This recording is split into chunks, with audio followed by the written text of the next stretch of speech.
আলহামদুলিল্লাহ, আল্লাহ সুবহানাহু ওয়া তাআলার জন্য সকল প্রশংসা, সকল গুণগান। যে আল্লাহ সুবহানাহু ওয়া তাআলা বিশাল আকাশের মালিক, এই বিস্তীর্ণ জমিনের মালিক, যার ইশারাতে, যার হুকুমে চন্দ্র সূর্য উদিত হয়, মানুষ জন্মগ্রহণ করে এবং মৃত্যুবরণ করে। সে আল্লাহ রাব্বুল আলামিন আমাদেরকে সৃষ্টি করেছেন তার ইবাদতের জন্য, এবং তারই নিমিত্তে আজকে সপ্তাহের শ্রেষ্ঠতম দিন জুমার দিনে আমাদেরকে সুস্থ রেখে মসজিদে আসার যে আল্লাহ তৌফিক দান করেছেন, তারই জন্য প্রশংসা। তারই শিখানো ভাষায় আমরা বলছি আলহামদুলিল্লাহ। দুরুদ এবং সালাম বর্ষিত হোক সর্বকালের সর্বশ্রেষ্ঠ মহামানব সৈয়দুল মুরসালিন, খাতামুন নবিয়্যিন, রাহমাতুল লিল আলামিন, আমাদের প্রিয় নবী মুহাম্মদ সাল্লাল্লাহু আলাইহি সাল্লামের প্রতি আল্লাহুম্মা সাল্লি আলাইহি আল্লাহুম্মা বারিক আলাইহি। সম্মানিত উপস্থিতি, আমরা মানুষের দৈনন্দিন জীবনে যে কাজগুলি করি তার ইসলামী দৃষ্টিভঙ্গি এবং কিভাবে আমরা এর থেকে সওয়াব পেতে পারি, এই বিষয়ে আমরা ধারাবাহিকভাবে আলোচনা করে আসছি। গত জুমাতে আমরা আলোচনা করেছিলাম যে মানুষের কথা বলার আদব। আমরা প্রত্যেক দিন কথা বলি, কাজে অকাজে, প্রয়োজনে অপ্রয়োজনে, কারোর সাথে দেখা হলে, টেলিফোনে, বিভিন্নভাবে আমরা কথা বলি। এই কথা যে আমরা বলতে পারি, এটা আল্লাহ সুবহানাহু ওয়া তাআলার অন্যতম নিয়ামত, যে আমরা আমাদের মনের ভাব প্রকাশ করতে পারি, মনের সুখ দুঃখ অন্যের কাছে বলতে পারি, আমাদের কি চাহিদা এটা আমরা বিনা পয়সায় বলতে পারি। মানে কোনো পয়সা লাগে না যে অন্যের কাছে বলবেন। এবং মুখকে আল্লাহ রাব্বুল আলামিন এমনভাবে সৃষ্টি করেছেন, আপনি যদি হাত দিয়ে অনেক কাজ করেন দেখবেন হাত ব্যথা হয়ে গেছে, অনেকক্ষণ হাঁটলে পা ব্যথা হয়ে যায়। কিন্তু কথা যদি আপনি বলেন, মুখ ব্যথা হয় না। হয়তো কথা বলতে বলতে দেখা যায় আপনার মাথা ব্যথা হয়ে যাচ্ছে। কেন এটা করেছেন? আল্লাহ সুবহানাহু ওয়া তাআলা এই কথার যে ইবাদত, এটাকে বেশি করার জন্য বলছেন। আল্লাহ বলছেন ওয়াযকুরুল্লাহা যিকরান কাসীরা, তোমরা আল্লাহ রাব্বুল আলামিনের বেশি জিকির করো। আপনি সালাত ইচ্ছা করলে বেশি পড়তে পারবেন না, এটা নির্ধারিত। আপনার রাকাত আছে। সিয়াম ইচ্ছা করলে আপনি বেশি রাখতে পারবেন না, এটা নির্ধারিত সীমা আছে। দান সদকা ইচ্ছা করলে আপনার পুরো সম্পদ আপনি দান করে দিতে পারবেন না, এটা একটা নির্ধারিত সীমা আছে। কিন্তু জিকির আজকার করা, তাসবিহ তাহলিল পড়া, দোয়া দুরুদ পড়া, মানে মুখের যে ইবাদত, এটার কোনো লিমিট নেই। সারা দিন সারা রাত করতে পারবেন। আর আল্লাহ এটা বলে দিয়েছেন, এই জন্য মুখ ক্লান্ত হয় না, বলতেই পারে মানুষ সুবহানাল্লাহ। এই জন্য এই মুখটাকে যদি আমরা চিন্তা করি যে আল্লাহর সন্তুষ্টির জন্য ব্যবহার করব রাসূলের তরিকা অনুযায়ী, তাহলে আমাদের কথাটাও ইবাদত হবে। এই জন্য আমরা কিছু বলেছিলাম, যেমন আমরা কথা বলার আগে সালাম দেব, কোরআন হাদিস অনুযায়ী কথা বলবো, কথা যখন বলবো তখন শান্তশিষ্টভাবে বলবো, সুন্দরভাবে বলবো। এই কিছু নিয়ম কানুন যদি আমরা মেনে চলি, তাহলে আমাদের কথা বলাটাও ইবাদতে পরিণত হবে। আজকে আমরা একটা বিষয় নিয়ে আলোচনা করব, সেই কথার সাথেই যে সেই গুরুত্বপূর্ণ বিষয়টা হলো যে কথার মাধ্যমে যত পাপ, মানে আমরা তো অনেক পাপ করার কিন্তু অনেক মাধ্যম আছে, এবং কিছু কিছু পাপ আছে আপনার অর্থ না হলে করতে পারবেন না। ধরেন আপনার মদ পান করবেন, জেনা ব্যভিচার করবেন, জুয়া খেলবেন, হ্যাঁ, অথবা অশ্লীল কিছু দেখবেন, করবেন, এগুলো কিন্তু টাকা না হলে পারে না মানুষ। কিছু পাপ আছে আপনার শারীরিক শক্তি লাগে, না হলে পারে না মানুষ। তো এই কথার মাধ্যমে যে পাপ, এটার জন্য কিছুই লাগে না, শুধু মুখ দিয়ে বললেই পাপ হয়ে যায়। এরকম অসংখ্য পাপ রয়েছে আমাদের, যেটা মুখের মাধ্যমে অহরহ হয়ে যাচ্ছে, আমরা বুঝতেছি না। আল্লাহ সুবহানাহু ওয়া তাআলা যে নিয়ামত আপনাকে দিয়েছেন অধিক জিকিরের জন্য, অধিক প্রশংসার জন্য, অধিক তাসবিহ তাহলিলের জন্য, কিন্তু দিন শেষে দেখা যায় যে আমাদের মুখের মাধ্যমে কত যে পাপ হয়। আমি 20টা পাপ নোট করেছি, শুধু পয়েন্টগুলি আপনাদের সামনে বলবো, যাতে আল্লাহ সুবহানাহু ওয়া তাআলা এর মাধ্যমে আমাদেরকে মুখের পাপ থেকে বেঁচে থাকার তৌফিক দান করেন। প্রথম যে পাপ আমরা মুখের মাধ্যমে করে থাকি সেটা হলো মিথ্যা বলা। মিথ্যা যে পাপ, মিথ্যাকে বলা হয় কি? সকল পাপের মা বলা হয়েছে, উম্মুল খাবাইস বা উম্মুল জুনুব, পাপের মা। মানে মিথ্যা এমন একটা পাপ, অনেক পাপ আছে যে মিথ্যা না বললে আপনি করতে পারবেন না। মানে মিথ্যা বলতে হবে, এই পাপটা করতে হলে আপনাকে মিথ্যা বলতে হবে। মিথ্যা যদি না বলা হয় তাহলে অনেক পাপ থেকে আপনি বিরত থাকতে পারবেন, যে আমি সত্য কথা বলবো, আর কোনো পাপ মানে সত্য কথা বলবো শুধু, তাহলে দেখবেন যে অনেক পাপ আপনি করতে পারবেন না। মানুষ যখন আপনাকে একটা পাপ সম্পর্কে জিজ্ঞাসা করবে, তখন সত্য বলতে হবে যে আমি এই পাপ করছি, করি নাই, করতে যাচ্ছি, করব। তাহলে আপনার দ্বারা অনেক কিছু সম্ভব হবে না। দেখা যায় মিথ্যার মাধ্যমেই অনেক পাপের জন্ম হয়। এই জন্য বলা হয়েছে মিথ্যা হলো সকল পাপের মূল বা মা বলা হয়েছে। কিন্তু এই মিথ্যা আজকে দেখা যায় আমরা কথার মাধ্যমে, কাজের মাধ্যমে এই অহরহ মিথ্যা বলে থাকি, এই মুখের মাধ্যমে। আল্লাহ সুবহানাহু ওয়া তাআলা যদি আপনার জবানকে বন্ধ করে দিতেন তাহলে হয়তো এতগুলি পাপ হতো না। কিন্তু আল্লাহ জবানটা দিয়েছেন, কথা বলার সুযোগ দিয়েছেন। সমাজের মধ্যে অনেক আছে বোবা, কথা বলতে পারে না। বদির সংস্থায় যদি আপনার যান বোবা, মানে যারা কথা বলতে পারে না অনেক, মানে আমরা তো মনে করি অল্প কয়জন, কিন্তু তাদের যে হাসপাতাল আছে, চিকিৎসা আছে। কেন কথা বলতে পারে না? যারা কানে শুনে না তারাই কথা বলতে পারে না। কারণ আমরা যে কথা বলা শিখছি, এটা কিন্তু কানে শুনে শুনেই শিখছি। আপনার প্রথম যে মায়ের সাথে, আপনার বাবার সাথে, পরিবারের সদস্যদের সাথে তারা যেভাবে কথা বলে, শুনতে শুনতে শুনতে শুনতে কিন্তু মানুষ শিখে নেয়। কিন্তু যারা কানে শোনেন না তারা আর কথা বলার সক্ষম হয় না। কান ঠিক না হলে কথা বলতে পারে না, তখন তারা ইশারার মাধ্যমে সব কিছু বলে। তো সম্মানিত উপস্থিতি, তাহলে মিথ্যা বলা যে পাপটা, এটা মুখের মাধ্যমে হয়ে থাকে।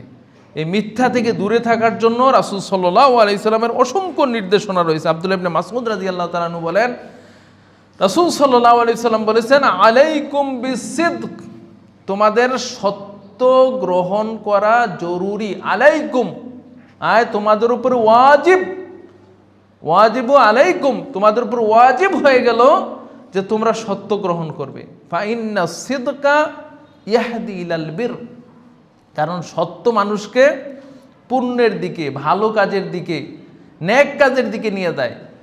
ওয়া ইন্নাল বিররা ইয়াহদি ইলাল জান্নাহ, আর ভালো কাজ মানুষকে জান্নাতে নিয়ে যায়। সুবহানাল্লাহ। তাহলে সত্যই মূলত ভালো কাজের দিকে নিয়ে যায়, আর ভালো কাজ মানুষকে জান্নাতের দিকে নিয়ে যায়। আর অপর দিকে ওয়া ইয়াকুম আল কিযব, তোমাদের উপরে জরুরি হলো তোমরা মিথ্যা থেকে দূরে থাকবে।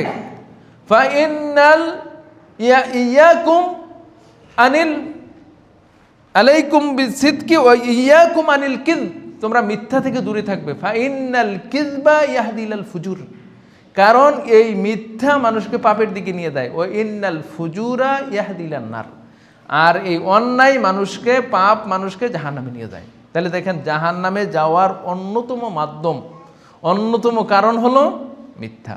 এই মিথ্যা আমাদের মুখের মাধ্যমে অন্যতম একটা বিষয় হলো মিথ্যা। আমরা অহরহ মিথ্যা, মানুষের সাথে চললেই আপনি বুঝবেন। একজনের সাথে চলতেছেন, কথা বলতেছেন, লেনদেন করতেছেন, ব্যবসা বাণিজ্য করতেছেন, আদান প্রদান করতেছেন, তখন দেখবেন যে তার এত মিথ্যা, এত, মানে দেখতে খুব ভালো দেখা যায়, কিন্তু মিথ্যা কথা, তার কাজের মাধ্যমে মিথ্যা, বিভিন্নভাবে আপনি ওয়াদা, মুখে ওয়াদা দিয়েছে কিন্তু নাই, মিথ্যা বলে দিয়েছে। তো সম্মানিত উপস্থিতি, এই মানুষের সাথে মিথ্যা, এটা একটা মুখের মাধ্যমে পাপ। এই মিথ্যা আল্লাহর শানেও হতে পারে, আল্লাহর শানে হতে পারে, রাসূলের শানে হতে পারে। ওমান আযলামু মিম্মান ইফতারা আলাল্লাহিল কাযিবা, আল্লাহ বলছেন যে সবচেয়ে, এর চেয়ে বড় পাপ আর কি, যে আল্লাহর শানে মিথ্যা বলে। আল্লাহর শানে মিথ্যা মানে আল্লাহ সুবহানাহু ওয়া তাআলার গুণকে অস্বীকার করা, আল্লাহ সুবহানাহু ওয়া তাআলার যে ক্ষমতা, এটাকে অস্বীকার করা। আমরা সন্তান দিতে পারে আল্লাহ, কিন্তু আপনি চলে গেলেন আরেকজনের কাছে, মানে আপনি মিথ্যা প্রতিপন্ন করলেন আল্লাহকে। আল্লাহর যে গুণ রয়েছে, আল্লাহর যে আপনার সৃষ্টিকর্তা হিসাবে যে ইবাদত করার কথা আল্লাহ, আপনি আল্লাহকে ইবাদত না করে অন্যের কাছে চলে গেলেন, অন্যের ইবাদত করলেন, ইবাদত থেকে দূরে থাকলেন, এটাই মিথ্যা।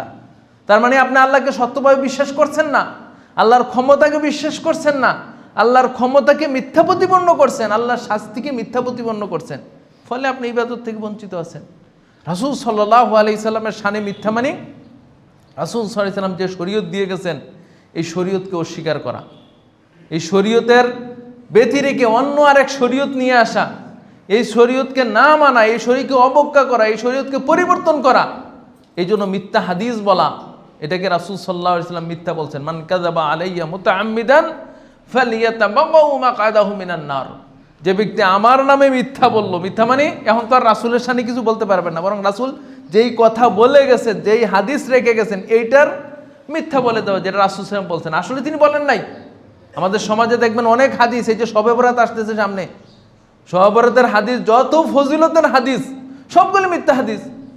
একটা ফজিলতের হাদিস আছে যেটা আল্লামা আলবানী সহিহ বলেছেন, যে সেটা কি, যে লাইলাতুন নিসফু মিন শাবানের রাতে আল্লাহ সুবহানাহু ওয়া তাআলা এই বান্দার দিকে দৃষ্টি নিক্ষেপ করেন এবং তিনি মুশরিক আর মুশাহেন, যিনি মুশরিক আল্লাহর সাথে শরীক করে, আর মুশাহেন যে ব্যক্তি অন্তরের মধ্যে অন্য ভাইয়ের জন্য রাগ হিংসা বিদ্বেষ থাকে, তাকে ব্যতীত আল্লাহ সবাইকে ক্ষমা করেন।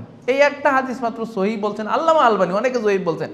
আর বাকি যত হাদিস, এই যে আপনি গোসল করলে, এত রাকাত সালাত পড়লে, প্রত্যেক রাকাতে সূরা পরে এই সূরা পড়লে এত সওয়াব হবে, সবগুলি মিথ্যা হাদিস। এটা রাসূলের নামে মিথ্যা চলতেছে, সমাজে চলতেছে, খুব বাহারিভাবে চলতেছে। আপনাদের সমাজেও দেখবেন চলবে, অনেক সারা দেশে চলতেছে। এটা হলো রাসূল সাল্লাল্লাহু আলাইহি সাল্লামের শানে মিথ্যা। এরকম হাজারো উদাহরণ আপনি পাবেন, রাসূল সাল্লাল্লাহু আলাইহি সাল্লামের শানে মিথ্যা চলতেছে। তাহলে এই মিথ্যা কথাগুলি, এই মিথ্যার মতো পাপটা কোন থেকে আসে? মুখ থেকে আসে। মুখ যদি না থাকতো তাহলে এগুলি বলা সক্ষম হতো না। 2 নম্বর যে পাপ বলবো আমরা মুখের মাধ্যমে হয়ে থাকে, সেটা হলো মিথ্যা কসম করা। কসম করা ইসলামে একটা গুরুত্বপূর্ণ বিষয়, যে আপনি আপনার কথাটাকে দৃঢ়ভাবে বোঝানোর জন্য, এটা যে সত্য এটা বোঝানোর জন্য কসম করতে পারেন। আল্লাহ সুবহানাহু ওয়া তাআলা কোরআনে অসংখ্যবার কসম করেছেন। ওয়াল আসর, আসরের কসম, ও তিনের কসম, ও জৈতুনের কসম, ও তুরি সিনিনের কসম, ও বালাদিল আমিন, মক্কা শহরের কসম। এভাবে কোরআনে অসংখ্যবার আল্লাহ কসম করেছেন। কারণ কি? কারণ মক্কাবাসীদের মধ্যে কসমের গুরুত্ব ছিল একটা। এখনো আপনাদের সমাজে দেখবেন কসম করে বললে এটা গুরুত্ব পায় বেশি। কিন্তু যদি কেউ মিথ্যা কসম করে, এটা একটা পাপ। আপনি কসম করলেন কিন্তু আপনি মিথ্যার উপরে কসম করতেছেন। আল্লাহর কসম করে বলতেছি যে এইটাই ঠিক, এই পণ্যটাই ভালো, আপনাকে আমি যেটা দিছি এটাই ঠিক দিয়েছি, আমি আপনার সাথে জুলুম করি নাই, অন্যায় করি নাই, আমি এই কাজ করি নাই। এই যে মিথ্যা বলে যদি কসম করেন, মিথ্যার উপরে কসম করেন, এটা হলো কবিরা গুনাহ বলা হয়েছে, মানে আকবারুল কাবাইর, বড় গুনাহ। কবিরা গুনাহ মানে তাওবা না করলে গুনাহ ক্ষমা হবে না। সাগিরা গুনাহ এবং কাবিরা গুনার মধ্যে পার্থক্য আছে। সাগিরা গুনাহ করলে, আপনি এই যে ওযু করেছেন, সাগিরা গুনাহ মাফ। যে 5 ওয়াক্ত সালাত পড়তেছেন, সাগিরা গুনাহ মাফ। রমজান মাস আসবে, এই 1 বছরের সাগিরা গুনাহ মাফ। কিন্তু কাবিরা গুনাহ যদি হয়ে যায়, মিথ্যা কসম যদি হয়ে যায়, এই গুনার জন্য এই ওযু করলে, সালাত আদায় করলে এটা হবে না, বরং এটার জন্য তাওবা করতে হবে। তাওবা করে যে আমি এই গুনাহ করব না, আমার অন্যায় হয়ে গেছে, নিজে লজ্জিত হবেন, নিজেকে ধিক্কার দিবেন, আল্লাহর কাছে চোখের পানি ফেলবেন, তাইলে আল্লাহ ক্ষমা করবেন। তাহলে এটা গুরুত্বপূর্ণ বিষয়, কবিরা গুনাহ। এই জন্য আব্দুল ইবনে আমর রাদিয়াল্লাহু তাআলা আনহু বলেন যে যা আরাবিয়্যু ইলা নবী সাল্লাল্লাহু আলাইহি সাল্লাম, একজন আরবি বেদুইন লোক নবী সাল্লাল্লাহু আলাইহি সাল্লামের কাছে আসলেন, এসে বললেন, ইয়া রাসূলুল্লাহ মাল কাবাইর, কবিরা গুনাহ কি, বড় গুনাহ কি? তখন রাসূল সাল্লাল্লাহু আলাইহি সাল্লাম বললেন, আল ইশরাকু বিল্লাহ, কবিরা গুনাহ হলো, সবচেয়ে কবিরা বড় গুনাহ হলো আল্লাহর সাথে কাউকে শরীক করা। যেটা আল্লাহর প্রাপ্য সেটা আল্লাহকে না দিয়ে অন্যকে দেওয়া। সিজদা আল্লাহ প্রাপ্য, মসজিদে আসবেন, আল্লাহর কাছে মাথা নত করে সিজদা করবেন, আর এই সিজদা যদি আপনি কোনো জীবিত মৃত পীরকে দেন, শিরিক করলেন আল্লাহর সাথে। তো এইরকম শিরিক সবচেয়ে বড় গুনাহ। তারপরে ওই ব্যক্তি বললেন, সুম্মা মাযা, এরপরই কোন গুনাহটা ইয়া রাসূলুল্লাহ? রাসূল সাল্লাল্লাহু আলাইহি সাল্লাম বলেন, উকুকুল ওয়ালিদাইন, পিতা মাতার অবাধ্য হওয়া। বৈধ কাজে যদি পিতা মাতা কোনো কিছু বলে, এটার অবাধ্য হলে, এটা না করলে আল্লাহর পরে, শিরিকের পরে সবচেয়ে বড় গুনাহ। পিতামাতা সবার জন্য গুরুত্বপূর্ণ, এই পৃথিবীতে আসার মাধ্যম, লালন পালন করে বড় করে তুলেছেন, আপনাকে যোগ্য করে তুলেছেন। হ্যাঁ, এখন হওয়ার পরে পিতামাতা যদি বৈধ কোনো আদেশ দেয়, দুনিয়ার বিষয় হতে পারে বৈধ, তাহলে মানা আপনার জন্য জরুরি, অমান্য করা এটা বড় পাপের কারণ। আর অবৈধ যদি আদেশ দেয় তাহলে আপনার মানতে বাধ্য নন। তো বৈধ আদেশ দিলে মানতে হবে, পিতামাতার অবাধ্য হওয়া যাবে না। সুম্মা মাযা, ওই ব্যক্তি তখন আরবি বললেন যে ইয়া রাসূলুল্লাহ 3 নম্বরে কোন পাপ? তখন রাসূল সাল্লাল্লাহু আলাইহি ওয়াসাল্লাম বলেন, আল ইয়ামিনুল গুমুস, মিথ্যা কসম করা। তাহলে এই হাদিস দ্বারা বোঝা যায় যে 3 নম্বর মহাপাপ হলো মিথ্যা কসম করা। তখন রাসূল সাহাবী বললেন যে ওয়ামাল ইয়ামিনুল গুমুস, মিথ্যা কসমটা কি ইয়া রাসূলুল্লাহ? তখন রাসূল সাল্লাল্লাহু আলাইহি ওয়াসাল্লাম বললেন, আল্লাযী ইয়াক্তাউ মাল আমরি মুসলিমিন ওয়া হুয়া ফিহা কাযিব। কোনো ব্যক্তি অন্য মুসলিমের সম্পদ সে হাতিয়ে নিচ্ছে, কেটে নিচ্ছে, অথচ সে মিথ্যার উপরে শপথ করে আছে। আপনি দেখেন বাজারে গেছেন, জিনিস এটা কিনতে চাচ্ছেন, কিনবেন কি কিনবেন না, একটু দুদুল্যমান আছেন, উনি যদি কসম করে, আল্লাহর কসম করে বলছি ভাই, একেবারে ইয়ে দিয়ে বলতেছি এইটাই আপনি মানে নিচ্ছেন, এইটাই ঠিক দিচ্ছি, দাম কম রাখতেছি, মানে যখন আপনি এটা দৃঢ়ভাবে বলবেন, কসম দিবেন, তখন দেখবেন এটা উনি কিনে নিয়ে এলো। তাহলে এই যে আপনি উনি কিনবেন কি কিনবেন না ছিল, তখন আপনি ওইটা নিয়ে নিলেন, হয়তো 200, 400, 500 টাকা বাড়িয়ে নিলেন। এই যে নিয়ে নিলেন, এইটাকে বলা হয়েছে ইয়ামিনুল গুমুস, মানে মিথ্যা কসম করা। সম্মানিত উপস্থিতি, 3 নম্বরে যেটা বলবো আমরা, সেটা হলো শাহাদাতুজ জুর, মিথ্যা সাক্ষ্য দেওয়া। মিথ্যা সাক্ষী মানে সত্য না, মানে একটা লোক অপরাধ করে নাই কিন্তু অপরাধী বানিয়ে দিলেন, কেন? মিথ্যা সাক্ষী দিয়ে। কোর্ট কাছারি, আদালত, হ্যাঁ, যারা যান সুপ্রিম কোর্ট, হাইকোর্টের মধ্যে মামলার সাথে যারা জড়িত হয়েছেন, মানে আপনি মামলা রুজুই করতে পারবেন না মিথ্যা ছাড়া।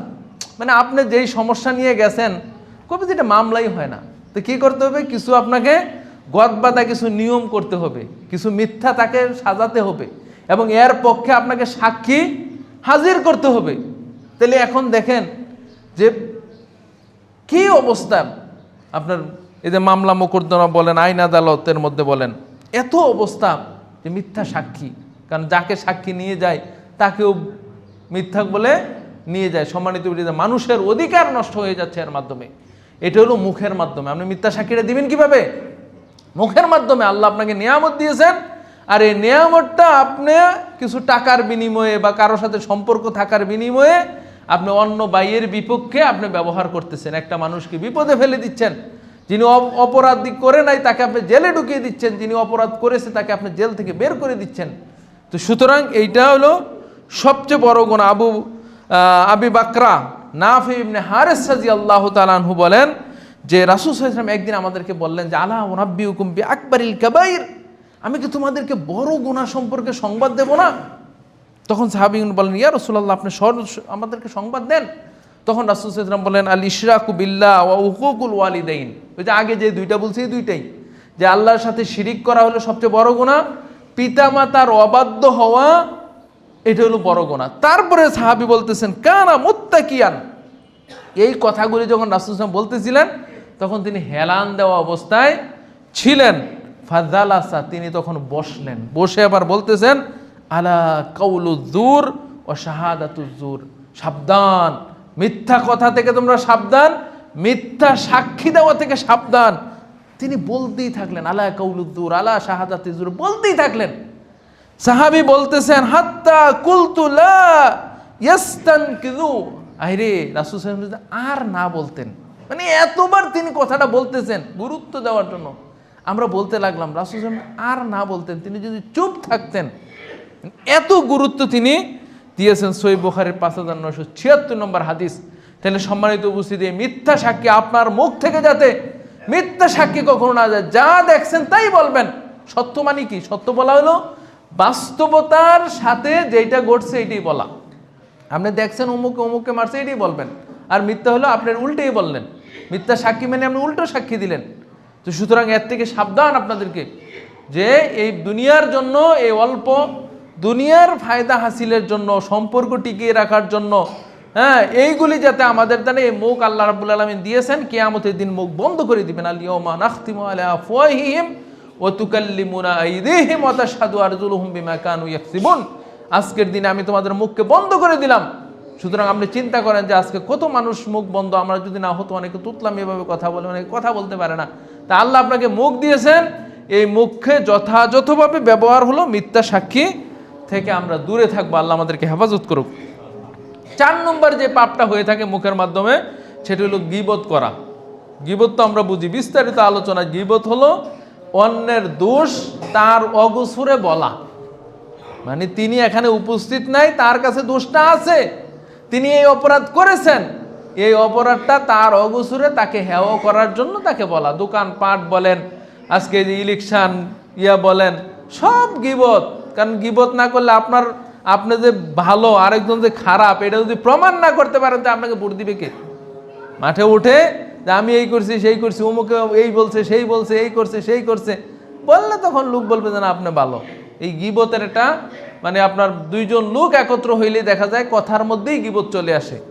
সম্মানিত উপস্থিতি, এই জন্য গীবত আপনি অন্যের হক হরণ করা হয়েছে। রাসূল আল্লাহ রাব্বুল আলামিন কোরআনে কি বলছেন যে মৃত্যু ভাইয়ের গোশতের সাথে খাওয়ার সাথে তুলনা দিয়েছেন যে তোমরা কি পছন্দ করো আইয়ুহিব্বু আহাদুকুম আইয়াকুলা লাহমা আকিহি মাইতান, তোমরা কি পছন্দ করো যে তোমার মৃত্যু ভাই মানে সে তার জান নাই, তার অনুভূতি নাই, সে মারা গেছে, তার গোশত খাইলেন, তার মানে তিনি এখানে নাই উপস্থিত, তার সম্মান নিয়ে আপনি সিনিবিনি করলেন। কত বড় আপনার মানে রাসূল আল্লাহ সুবহানাহু ওয়া তাআলা কোরআনে এটাকে কত বড় ঘৃণা করেছেন। আর কোনো পাপের ক্ষেত্রে এটা বলেন নাই, গীবতের ক্ষেত্রে এটা বলেছেন। অথচ আমরা দেখেন গীবত বলা যেমন অন্যায়, গীবত শোনা অন্যায়। এই জন্য আমরা অন্যের নিজের চিন্তা করতে হবে যে আমি কয়টা পাপ করলাম, এইটাই হলো নিয়ম। উকবা ইবনে আমির রাদিয়াল্লাহু তাআলা আনহু যখন রাসূলকে জিজ্ঞাসা করলেন যে মান নাজাত ইয়া রাসূলুল্লাহ, হে আল্লাহর রাসূল আমরা নাজাত পাবো কিভাবে? প্রথম যে কথাটা রাসূল সাল্লাল্লাহু আলাইহি ওয়াসাল্লাম বললেন আমসিক আলাইকা লিসানাক, তোমার জিহ্বাকে চেপে ধরো, কথা বলার আগে সাবধান হও। আর মুআয ইবনে জাবাল রাদিয়াল্লাহু তাআলা কি বলছিলেন যে এই জিহ্বাটা তোমাকে পিছন থেকে ধাক্কা মেরে জাহান্নামে ফেলাবে। সাহাবী বলছে ইয়া রাসূলুল্লাহ মুখ আমাকে এটা ছাড়া আর কি?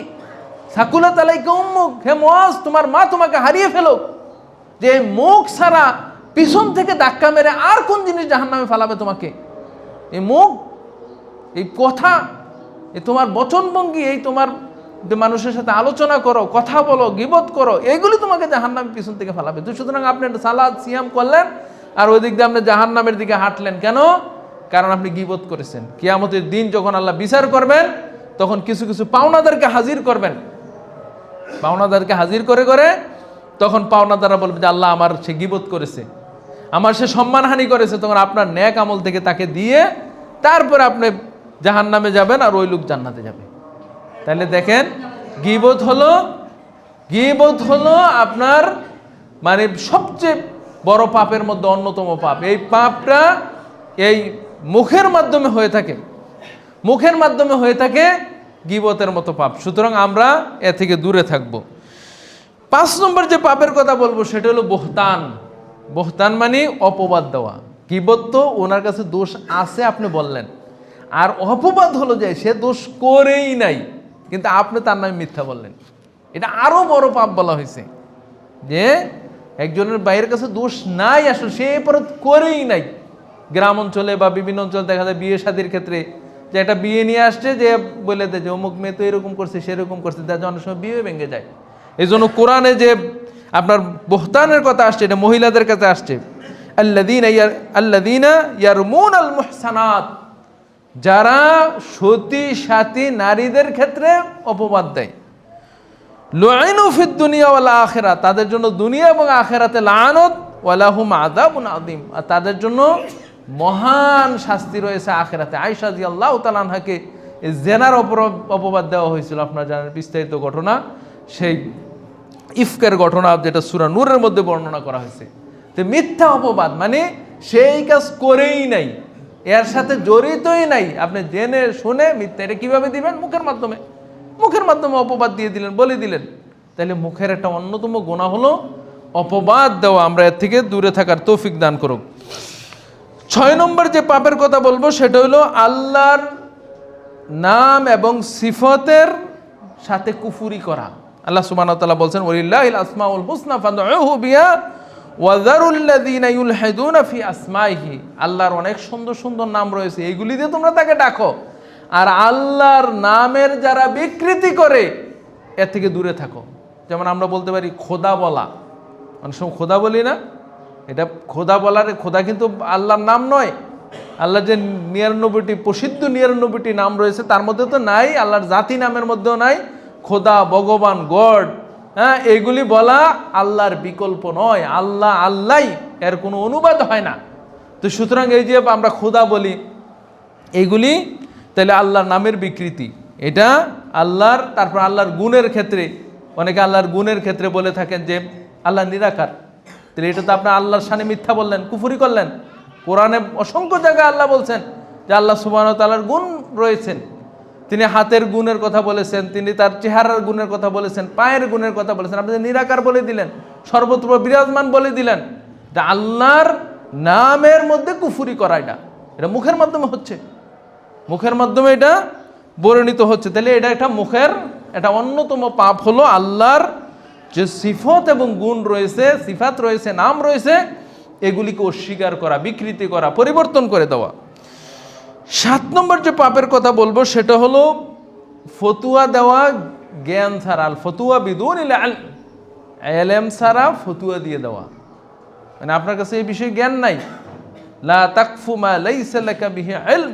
আল্লাহ তাআলা বলছেন যে ওই বিষয়ে তুমি কথা বলিও না যে বিষয়ে তোমার কোনো জ্ঞান নাই।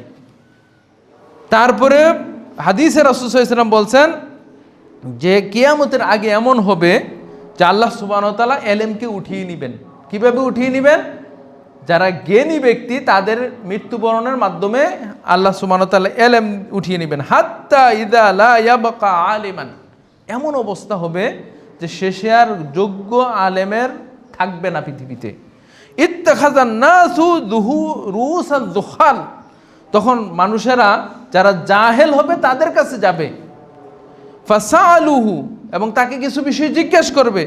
ফাআফতু বিগাইরি ইলমিন, তখন সে ইলম ব্যতীত নিজের ইচ্ছা মতো ফতোয়া দিয়ে দিবে। ফাদাল্লু ওয়া আযাল্লু, নিজেরা গোমরাহ হবে এবং মানুষকে গোমরাহ করবে। আজকে দেখেন যদি ইলম নিয়ে, জ্ঞান নিয়ে পড়াশোনা করে ফতোয়া দিত আলেমরা, তাহলে এত বিভ্রান্তি সৃষ্টি হতো না। আপনি দেখেন যে আমলগুলি যেগুলিকে আপনার সমাজের মধ্যে আজকে ছড়িয়ে আছে, বিভিন্ন বেদাত, বিভিন্ন শিরকি আমল, বিভিন্ন কুসংস্কার আমল, বিভিন্ন ইসলাম বহির্ভূত আমল, ইসলামের নামে চলতেছে যেগুলি, এইগুলি যদি আলেমরা জেনে শুনে ফতুয়া দিত, এলেমের কাছাকাছি থাকতো, তাহলে এত বিভ্রান্তি সৃষ্টি হতো না। মিলাদ কিয়াম বলেন, চল্লিশা বলেন, মারেফত বলেন, পীরের কাছে মুরিদ হওয়া বলেন, হ্যাঁ মান্নত করা বলেন, মানে এই উরস মাজার বলেন, এই বিষয়গুলি যদি মানে যেগুলো আমরা দৃশ্যমান দেখি, সালাতের বিষয়গুলি বলেন, সিয়ামের বিষয়গুলি বলেন, বিভিন্ন দিবস পালনের বিষয়গুলি বলেন, এগুলো যদি একটু এলেম অর্জন করে কোরআন হাদিস বুঝে তারা ফতুয়া দিত, তাহলে এত বিভ্রান্ত সৃষ্টি হতো না। তাহলে দেখেন এইটাও একটা পাপ, কারণ আপনি না জেনে আপনার এলেম বিন ফতুয়া দিবেন, এটাও ইসলাম শরীয়ত অনুমোদন করে না, বরং জেনে শুনে বুঝে ফাসআলু আহলা যিকরি ইন কুনতুম লা তা'লামুন, মানুষকে বলা হয়েছে যে তোমরা জিজ্ঞেস করো যদি তোমরা না জানো। আর ফতুয়া দিবে বিল বাইয়িনাতি ওয়াজ যুবুর, দলিল প্রমাণের ভিত্তিতে ফতুয়া দিবে। যেন দাদা বিভিন্ন ইমাম, বিশেষ করে ইমাম মালিক রহমাতুল্লাহ আলাইহির জীবনীতে দেখা গেছে তাকে অনেক প্রশ্ন করা হয়েছে, তিনি অধিকাংশ প্রশ্নে বলছে আমি জানি না। তখন সাহেব বলছে আপনি জানেন না মানে? বলছে আমি জানি না তো আমি কি বলবো, এটা একটা এলেম। এই জন্য এলেমের একটা প্রকার হলো যে আমি জানি না। আপনি যদি বলেন যে আমি জানি না, তাহলে যিনি প্রশ্ন করছেন তার জন্য নিরাপদ, কারণ তিনি জানার জন্য আরেকজনের কাছে যাবেন।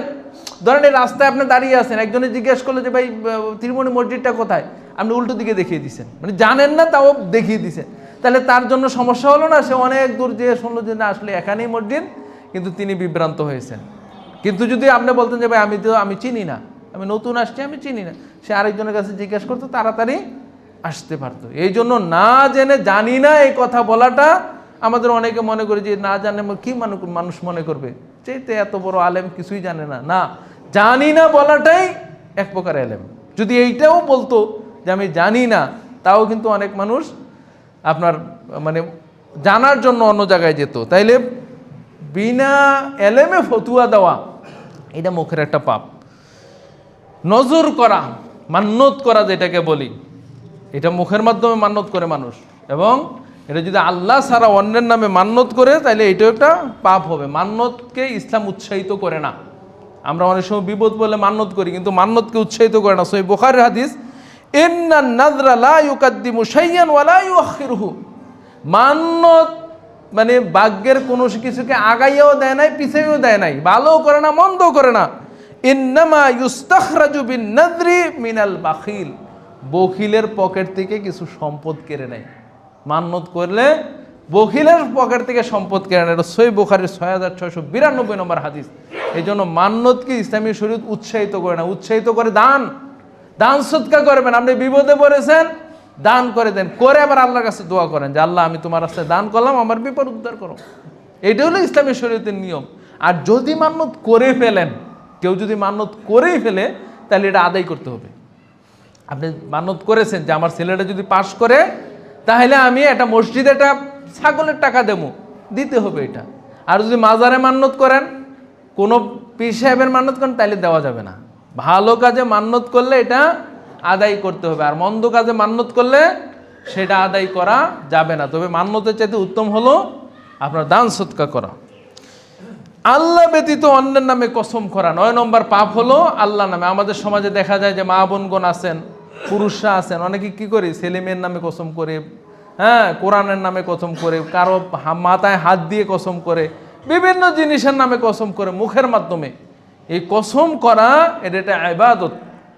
কসম আপনি করতে পারেন, যেটা আগে বলছি যে কসম, কিন্তু এই কসম যদি আপনি আল্লাহ ব্যতীত অন্যের নামে করেন, শুধু কসম করবেন আল্লাহর নামে, আল্লাহি আল্লাহর নামে বলতেছি আমি যে এইটা ঠিক, অথবা আল্লাহর নামে কসম করছি, বাংলার কথা বলতে পারেন যে আল্লাহর নামে কসম করে বলছি এটাই ঠিক। এইটা ছাড়া অন্য যত কসম করবেন, মান হালাফা বিগাইরিল্লাহি ফাকাদ কাফারা আও আশরাকা, শিরক বলা হয়েছে, কুফরি বলা হয়েছে, যে ব্যক্তি আল্লাহ ব্যতীত অন্যের নামে কসম করবে। তাইলে এইটা আমরা মুখের মাধ্যমে যাতে আমাদের এই পাপটা না হয়। 10 নম্বরে হলো দোয়া ইলা গাইরিল্লাহ, আল্লাহ ব্যতীত অন্যের নামে দোয়া করা। দোয়া, আহ্বান, প্রার্থনা একমাত্র আল্লাহর কাজ। মানে আল্লাহর কাছে আপনি দোয়া করবেন, আল্লাহ আপনার বিপদ ছাড়াবে, এটা একমাত্র আল্লাহর সাথে সম্পর্কিত। কিন্তু আল্লাহকে ব্যতীত যদি এমন বিষয় যেটা মানুষ দিতে পারবে না, এটা যদি অন্যের কাছে প্রার্থনা করেন, জীবিত মৃত্যু কারো কাছে, এটা বড় গুনাহ হবে, এটা মুখের পাপ হবে। 11 নম্বর হলো আল্লাহর নিয়ামতের অস্বীকার করা।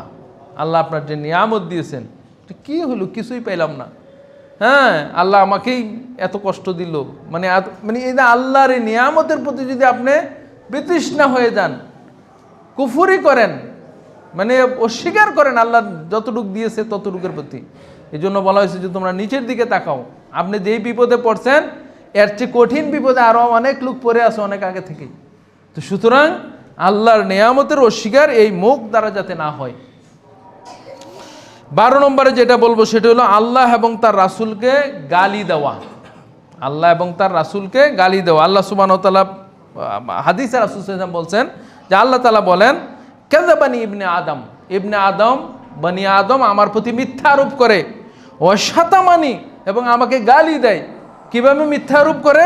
যে তারা এইভাবে মিথ্যা আরোপ বলে যে তারা বলে যে আমি প্রথমবার সৃষ্টি করেছি আর দ্বিতীয়বার সৃষ্টি করতে পারবো না। আরবদের কাফেরদের সম্পর্কে বলা হয়েছে। তো তারা রাসূল সাল্লাল্লাহু আলাইহি ওয়াসাল্লামের কাছে একবার এক মৃত্যু ব্যক্তির হাড়গোড় তারা খুঁজে পেয়েছে, কবর থেকে হাড়গোড় পেয়েছে, ওইটাকে তারা চূর্ণ বিশীর্ণ করে একদম পাউডারের মতো এনে রাসূল সাল্লাল্লাহু আলাইহি ওয়াসাল্লামের কাছে দিয়েছেন। দিয়ে বলতেছেন, ইয়া মুহাম্মদ সাল্লাল্লাহু আলাইহি ওয়াসাল্লাম, এই যে আমরা একটা ব্যক্তি মারা গেল, তারা হাড্ডি হাড় শেষ হয়ে গেছে, একটা হাড়ের অংশ এনে আমরা গুরু করে দিলাম তোমার কাছে, পাউডারের মতো হয়ে গেল, এর থেকে কি আল্লাহ সুবহানাহু ওয়া তাআলা মানুষ বানাইবেন, আবার কিয়ামতের দিন উত্থিত করবেন, জান্নাত জাহান্নামে দিবেন? তারা এটা অস্বীকার করত। তখন সূরা ইয়াসিন আয়াত আল্লাহ নাজিল করছেন যে আল্লাহ সুবহানাহু ওয়া তাআলার জন্য প্রথমবার সৃষ্টি এটা কঠিন হইতে পারে, কিন্তু দ্বিতীয়বার সৃষ্টি তো কঠিন না। আল্লাহ প্রথম মানুষকে সৃষ্টি করছেন না, কোনো নমুনা ছাড়াই তো সৃষ্টি করছেন, তো প্রথমবার যদি করতে পারেন তো দ্বিতীয়বার করতে পারবেন না? তাহলে এইভাবে মানুষ আল্লাহ সুবহানাহু ওয়া তাআলার প্রতি মিথ্যারোপ করে। আর গালি দেয় কিভাবে? তারা গালি দেয় এভাবে যে তারা বলে যে আল্লাহ সুবহানাহু ওয়া তাআলা সন্তান গ্রহণ করছেন, মানে আল্লাহ সুবহানাহু ওয়া তাআলা সন্তান গ্রহণ করছেন। যে কালাতিল ইয়াহুদু উযাইর ইবনুল্লাহ ওয়া কালাতিন নাসারা মাসীহ ইবনুল্লাহ, ইহুদিরা বলতো যে উযাইর আলাইহিস সালাম হলো আল্লাহর সন্তান, আর খ্রিস্টানরা এখনো বলে থাকে, আজও পর্যন্ত তারা বলে থাকে যে ঈসা আলাইহিস সালাম আল্লাহর সন্তান আর মারিয়ম আল্লাহর স্ত্রী। নাউযুবিল্লাহি মিন যালিক। এটা আল্লাহকে কষ্ট দেওয়া, আল্লাহর সামনে গালি দেওয়া হয়। 13 নম্বর হলো সাহাবাদেরকে গালি দেওয়া। রাসূল সাল্লাল্লাহু আলাইহি সাল্লামের যে সাহাবী ছিলেন 1,24,000-এর উপরে সাহাবী, সেই বিদায় হজের মাঠে রাসূল সাল্লাল্লাহু আলাইহি সাল্লামের সাথে ছিলেন, তাদেরকে গালি দেওয়া। শিয়াদের মধ্যে এই স্বভাবটা রয়েছে, তারা 5 জন সাহাবী ছাড়া সবাই কাফের হয়ে গেছে মনে করে। আবু বকরকে গালি দেওয়া, ওসমান রাদিয়াল্লাহু তাআলা আনহুকে, ওমর রাদিয়াল্লাহু তাআলা গালি দেওয়া তারা ঈমান মনে করে। নাউযুবিল্লাহি মিন যালিক। আপনারা যারা শিয়া রাষ্ট্রকে খুব ইসলামিক রাষ্ট্র মনে করেন তাদের দিকে দেখেন, একটা সুন্নি মসজিদ নাই এই শিয়া শিয়া ইরানের রাজধানী তেহরান একটা সুন্নি সব মসজিদ শেষ করে দিয়েছে, সব শিয়া, মানে সুন্নি তারা নাই। এবং তারা মনে করে যে সাহাবিগণ সব কাফের হয়ে গেছে, 5 জন ছাড়া, আলী রাদিয়াল্লাহু তাআলা আনহু, হাসান, হুসাইন, মিকদাদ এবং আবু যার, এই 5 জন রাদিয়াল্লাহু তাআলা আনহুম, এই 5 জন ছাড়া সমস্ত সাহাবা কাফের হয়ে গেছে, বিভ্রান্ত হয়ে গেছে, তারা শেষ হয়ে গেছে। অত রাসূল সাল্লাল্লাহু আলাইহি ওয়াসাল্লাম বলছেন যে লা তাসুব্বু আহাদান মিন আসহাব, তোমরা আমার সাহাবীদের কাউকে গালি দিও না। ফা ইন্না আহাদুকুম লাউ আনফাকা মিসলু উহুদিন যাহাবান, মনে রাখবা তোমাদের কেউ যদি উহুদ পাহাড় পরিমাণ স্বর্ণ দান করো আল্লাহর রাস্তায়, মা আদরাকা মুদ্দ আহাদুকুম, আমার সাহাবীদের এক মুদ মানে আপনার ওই যে এক সা বলি না, এক সায়েরও আরো কম, মানে এক মুদ মানে মুষ্টি, এতটুক যদি আমার সাহাবী দান করে থাকে, আর তোমরা উহুদ পাহাড় দান করলে ওই সাহাবীর সমান পৌঁছতে পারবে না। সুবহানাল্লাহ, প্রত্যেক সাহাবীর আলাদা গুণ ছিল। এই জন্য সাহাবাদেরকে গালি দেওয়া, মুসলমানদেরকে গালি দেওয়া হতে পারে আরেকটা পাপ, যে মুসলিমকে গালি দেওয়া, মানুষ গালি গালাজ এইগুলি সেবাবুল মুসলিম ফুসুকুন ওয়া কিতালুহু কুফরুন, গালি গালাজ দেওয়া, গালি দেওয়া আজকে অনেকের স্বভাব হয়ে গেছে, কথায় কথায় গালি দিয়ে দেয়। তারপরে আল্লাহর বিভিন্ন সৃষ্টিকে গালি দেওয়া, যেমন মৃত্যু ব্যক্তি, অনেকে মৃত্যু মারা গেছে তখন গালি গালাজ দেয়, এই জন্য রাসূল সাল্লাল্লাহু আলাইহি ওয়াসাল্লামের নিষেধ আছে, যত খারাপ লোক হোক তাকে গালি দেওয়া যায় না। লা তাসুব্বুল আমওয়াত, মৃত্যু ব্যক্তিকে কখনো গালি দিও না। ফা ইন্নাহুম কাদ আফজু ইলা মা কাদ্দামু, সে যা পাঠিয়েছে, যা আমল করেছে ওইখানে সে পৌঁছে গেছে। যদি খারাপ করে তা আল্লাহ তাকে শাস্তি দিবে, তুমি কেন গালি দিচ্ছ? এই জন্য বিশেষ করে মৃত্যু ব্যক্তিকে গালি দেওয়া যায় না। তারপরে জ্বরকে গালি দেওয়া যায় না, বাতাসকে গালি দেওয়া যায় না, মোরগকে, এগুলি একেবারে বিস্তারিত হাদিস আসছে, হাদিসের শব্দে। 16 নম্বরে যে পাপ হলো সেটা হলো গণনার কাছে যাওয়া এবং কিছু জিজ্ঞাসা করা, গণকের কাছে যাওয়া এবং কিছু জিজ্ঞাসা করা, যেটা বলা হয়েছে যে আপনার মুহাম্মদ সাল্লাল্লাহু আলাইহি ওয়াসাল্লাম যা নিয়ে আসছেন তাকে অস্বীকার করার শামিল হয়ে যায়। তারপরে কাউকে কাফের বলে দেওয়া, এটা নিষেধ আছে, মানে কুফুরির আলামত দেখলেই তাকে কাফের, অনেকে দেখবেন ফতুয়ার মধ্যেই কাফের, অমুকে কাফের হয়ে গেছে, তোমার কাফের হয়ে গেছে। রাসূল সাল্লাল্লাহু আলাইহি ওয়াসাল্লামের স্পষ্ট হাদিস, সহিহ বুখারীতে কয়েকটা হাদিস আসছে, একটার ভাষ্য এরকম, ইযা কালা রাজুলুন লিআখিহি ইয়া কাফের, কোনো ব্যক্তি যদি তার ভাইকে বলে যে হে কাফের, ফাকাদ বাআ বিহি আহাদুহুমা, দুইজনের একজন কাফের হয়ে যাবে। সহিহ বুখারীতে অনেক শব্দে 6103 নম্বর, 3508 নম্বর, 6104 নম্বর, একই শব্দে যে কোনো ব্যক্তি যদি আরেককে কাফের বলে, তাহলে হয় সে কাফের, না হলে আপনার দিকে এই ফতুয়া ফিরে আসবে। তো কেন আমরা বলতে যাবো অনেকে কাফের হয়ে গেছে? বলা হইতে পারে যে এই কথাটা তিনি বলেছেন এটা কুফুরি কথা, এরকম বলা যেতে পারে।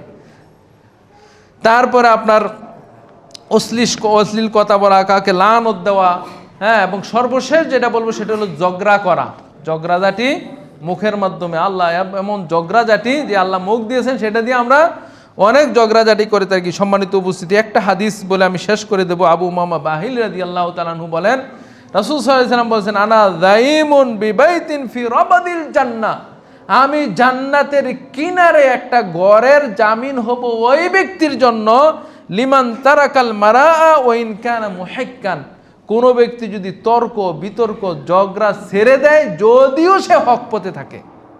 আপনি হক, আপনি জানেন, কিন্তু একজনের সাথে তর্ক লেগেছেন, তর্কে সেও বলে আপনি ছেড়ে দিলেন, কেন? আপনি হকের পরে তাও ছেড়ে দিলেন।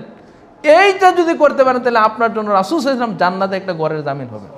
তাহলে দেখেন, হকের ব্যাপারে যদি আপনি ঝগড়া আরেকজনের সাথে না করেন, আর না হকের ব্যাপারে, গলাবাজির ব্যাপারে, নিজে অন্যায়ের পক্ষে থেকে, তাহলে ঝগড়াঝাটি কোনো অবস্থাতেই পরিত্যাজ্য বিষয়, এটা রাখা যাবে না, এটা করা যাবে না। সম্মানিত উপস্থিতি, আরেকটা হাদিসে আসছে, ইবনে উমর রাদিয়াল্লাহু তাআলা আনহু বলছেন, ইন্না ফিল জান্নাতি গুরাফুন ইয়ারা যাহিরুহা মিন বাতিনিহা ওয়া বাতিনুহা মিন যাহিরিহা, এমন একটা ঘর আল্লাহ রাব্বুল আলামিন জান্নাতে রেখে দিয়েছেন, যেই জান্নাতের বাহির থেকে ভিতর দেখা যায়, ভিতর থেকে বাহির দেখা যায়। এই হাদিস হয়তো রাসূল সাল্লাল্লাহু আলাইহি ওয়াসাল্লামের যুগের লোকেরা বোঝে নাই, এখন বোঝা যাচ্ছে যে কাচের ঘর, মানে এখন তো কাঁচ দিয়ে যত বড় বড় অট্টালিকা তৈরি হচ্ছে সব কাচের, বাহির থেকে ভিতর, ভিতর থেকে বাহির দেখা যায়।